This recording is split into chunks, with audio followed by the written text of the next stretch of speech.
दुआ हकीकत में मनाजात हैं बंदे और अल्लाह के दरमियान। देखिए, दुआओं में अल्लाह से दिल का लगना लाजिम है।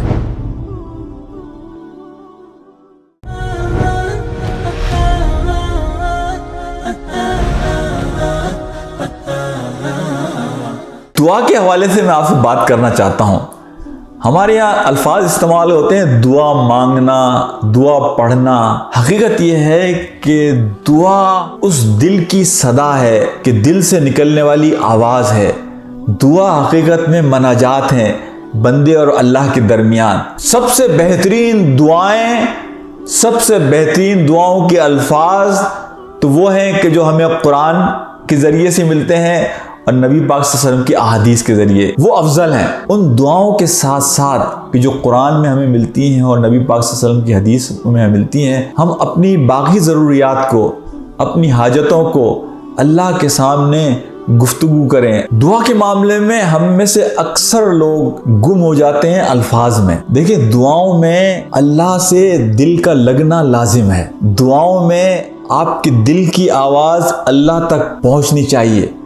दुआओं में यकसुई लाजिम है। दुआओं में आप अपने दिल की आवाज़ के ज़रिए अल्लाह सुब्हाना व तआला से मनाजात कीजिए, अल्लाह के सामने अपनी ज़रूरतों को रखिए। दुआ असल में एक राब्ते का ज़रिया है बंदे और अल्लाह के दरमियान। दुआ में आपके दिल का अल्लाह की जानिब रुजू करना, अल्लाह की जानिब तवज्जो करना, आपकी पूरी यकसुई अल्लाह रब्बुल आलमीन की तरफ हो, आपकी पूरी तवज्जो अल्लाह रब्बुल आलमीन की तरफ हो, ये दुआ के लिए लाजमी शर्त है।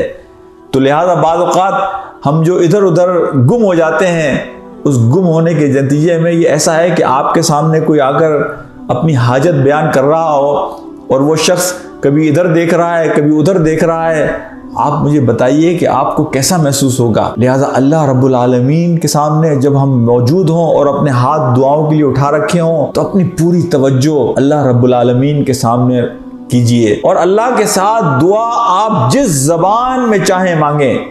मैं तो लोगों को इमाम अबू हनीफा की वो बात याद दिलाता हूँ कि इमाम अबू हनीफा एक बात कहा करते थे कि अपनी ज़बान में अल्लाह से दुआ मांगो, इसलिए कि अपनी ज़बान में तुम अल्लाह के साथ अपने एहसासात को, अपने जज्बात को पूरे तरीके से बयान कर सकते हो। कुरान की दुआएं अफजल, नबी पाक सल्लल्लाहु अलैहि वसल्लम में जो दुआएं सिखाई वो अफजल।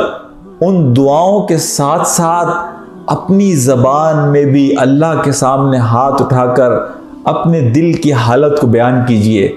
बखुदा जब आप अपनी ज़बान में दुआ मांगते हैं, उस दुआ में जो आपके जज्बात उस दुआ के साथ शामिल होते हैं, आपके एहसासात उस दुआ के साथ शामिल होते हैं, वो उस दुआ को और मज़ीद वज़नी बना देता है। मेरे भाइयों, जब आप अपनी ज़बान में दुआ मांग रहे होते हैं, आपका दिल और ज़बान एक साथ होते हैं, तो आपके दिल के जज्बात आपकी आँखों से आंसू की सूरत में टपकना शुरू होते हैं और वो दुआएं अल्लाह के हुजूर एक बेहतरीन सूरत में पेश होती हैं। तो मैं आपसे ये दरख्वास्त करता हूँ, जब दुआओं के लिए हाथ उठाया करें तो पूरी यकसुई के साथ अल्लाह के हुजूर अपने दिल की आवाज़ को अपनी ज़बान और आँखों के ज़रिए पहुँचाने की कोशिश किया करें और आपका पूरा जिस्म यकसुई के साथ अल्लाह के हुजूर मौजूद होना चाहिए। आपके जज्बात आपकी दुआओं के साथ शामिल होने चाहिए और आपकी आँखें आपके जज्बात की बेहतरीन नुमाइंदगी करें और अल्लाह के हुजूर अपने हाथ उठाकर अपनी तमाम हाजात को, ज़रूरतों को अल्लाह के सामने पेश कीजिए।